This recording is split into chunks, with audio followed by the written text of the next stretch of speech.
Le port de Yoro à Brazzaville. La vie du petit futé, lu pour vous par Éclair Monde. Le port de Yoro est une enclave au bout du quartier Mpila. L'endroit tient son nom de Yero Thiam, Sénégalais propriétaire dans les années 1950 des terrains où le port est établi. Sa situation isolée du centre-ville par les dépôts de boissons, d'hydrocarbures et d'anciens chantiers navals donne la curieuse impression d'avoir quitté la capitale. Une borne plantée au milieu d'un petit rond-point portant l'inscription calligraphiée Saint-Tropez peut faire croire à un abus de vin de palme ou de chaleur tropicale. Passé ce point, on s'enfonce dans le quartier portuaire où se tient un vaste marché de poissons. Les détritus jonchant les rues témoignent de l'intense activité du lieu.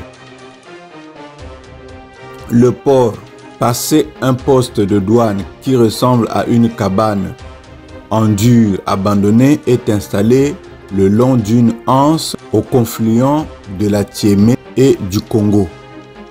Quelques dizaines de pirogues, des baleinières y sont amarrées. Mpila était, avant la colonisation française, un village téké et un port de commerce prospère. Le dernier chef colonial du village, Mbankwa, mourut en 1916 et fut enterré ici. Sa tombe, caractérisée par une ouverture permettant de nourrir l'esprit du défunt par des offrandes, en accord avec les rites mortuaires batékés, est aujourd'hui oubliée tout près des anciens chantiers navals. Voici à présent, nous allons vous faire écouter un extrait de la vidéo réalisée par Canal Brazza TV intitulée Congo Port de Yoro et son histoire. Thiam Yoro, le premier ouest-africain à fouler le sol congolais après le sergent Malamine. Thiam Yoro était grand pêcheur. Voilà pourquoi le port de Yoro à Brazzaville porte son nom. Pourquoi ce port porte-t-il le nom de Yoro? À la vérité, ce port doit son nom à Thiam Yoro, un ancien pêcheur d'origine sénégalaise.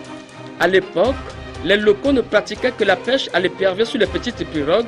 Aussi Antonetti encouragea-t-il Thiam Yoro à lancer la grande pêche sur le Congo et lui octroya un vaste terrain le long du fleuve dans le quartier de Mpila.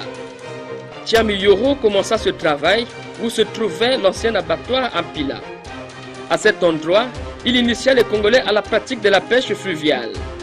C'est ainsi que Thiam Yoro a introduit la pêche à grande échelle sur le fleuve en utilisant des filets de 800 mètres de diamètre et qu'est né le port qui porte encore son nom.